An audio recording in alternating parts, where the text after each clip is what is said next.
HCF और LCM के base पे, तो क्वेश्चन नंबर यहां लिख दो क्या, HCF, LCM हम ये फाइंड करने वाले हैं। 3-4 क्वेश्चन ट्राई करते हैं, क्लियर हो जाएगा कॉन्सेप्ट आपको। पहला क्वेश्चन क्या है, फाइंड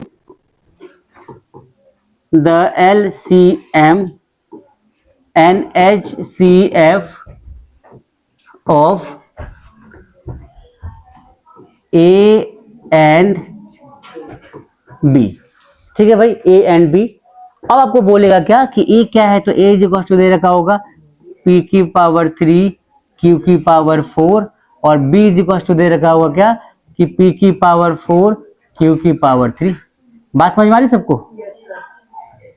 ये इस टाइप का क्वेश्चन एग्जाम में आजकल बहुत बार मैं देख रहा हूं आ रहा है, तो यहाँ पे A ले लेते थोड़ा सा ऐसे और B की बात करते। ठीक है भाई, तो हमसे A और B का क्या फाइंड करना है, LCM और HCF। क्लियर है सबको? चलिए भाई, तो पहला क्वेश्चन था। सॉल्यूशन की अगर हम बात करते हैं तो क्या हो जाएगा, ध्यान से देखो। A का हम क्या लिखेंगे, लिखेंगे P की पावर 3 और Q की पावर 4।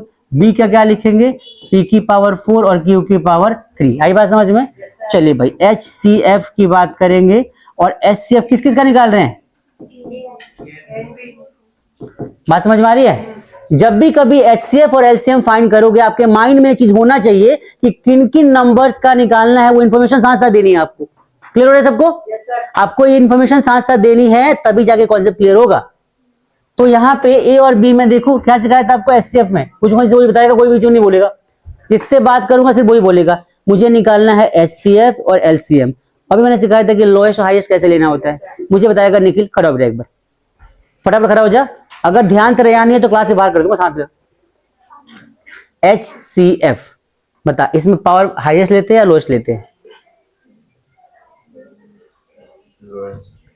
बिल्कुल सही, क्या लेते हैं, लोएस्ट। बैठ जाओ। अब देखो A, सुनो, HCF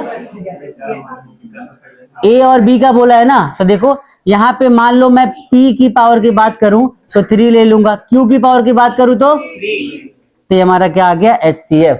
क्या आ गया? अगर मैं बोलूं LCM निकालने के लिए, तो LCM भाई क्या हो जाएगा, A, B का, तो ये क्या हो जाएगा, तो मैक्सिमम पावर, तो P की पावर 4 और Q की पावर 4। आ गया आंसर हमारा। बात समझ में आई? ये तुम्हारा पहला क्वेश्चन। इस टाइप का क्वेश्चन एग्जाम में आ सकता है एक तो।